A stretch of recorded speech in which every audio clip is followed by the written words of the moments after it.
So just to give a heads up, yesterday when we decapped the large frames of honey, we discovered that we weren't able to put them into the honey extractor because those frames are too big for the extractor.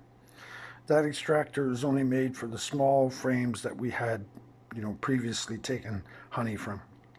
So anyway, we're either going to have to get a larger extractor or we're going to have to use smaller frames for the honey super. Anyway, what we're doing now is we drain that honey into a bucket, as you can see, right? And this honey was full of a lot of wax because obviously when we cleaned out the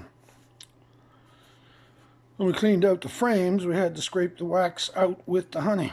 So then we had to separate the wax from the honey. So what we've been doing is we have a cheesecloth over the bucket, and we've been scooping.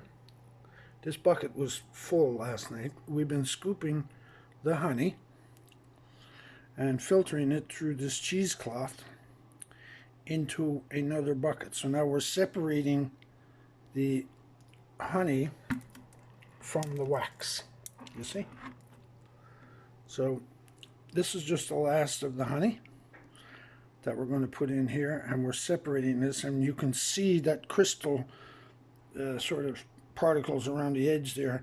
That's the leftover, that's the wax. The wax obviously won't go through the filter. So we just separate that and scoop up the honey, pour it into here, filter it through the cloth, and then we'll have a bucket full of pure honey. Just to give you an idea what happens once we filter that, you see, I scoop out the leftover the wax that we've separated the honey from the wax, and this is what we've been left with. You see, this is a kind of a, this is the wax, but you can see there's still some honey still mixed in with that wax.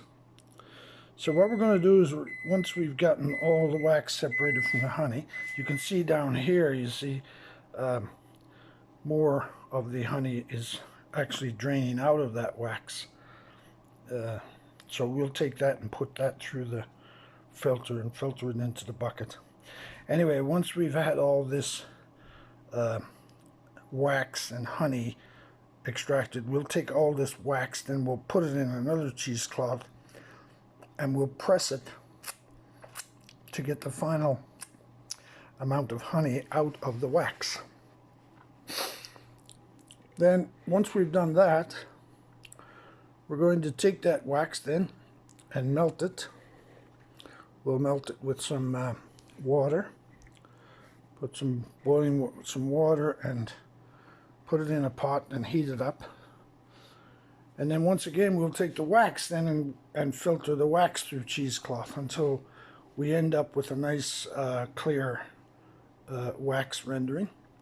And that will be our little pile of, we may end up with a cup or two or perhaps a jar full of beeswax from the whole process. Anyway, we'll take you through that later. Right now I'm just going to pour what honey is left in here into this filter and let it drain down into the bucket. I don't want to remove this filter right now because it's too difficult to get it back on. I'm just going to wait until we've filtered all the honey and we've collected all the wax, and then we can simply put the wax back into this filter and take it and squeeze it and pressure squeeze it and force out all the leftover, what remaining honey there might be. Okay, all right.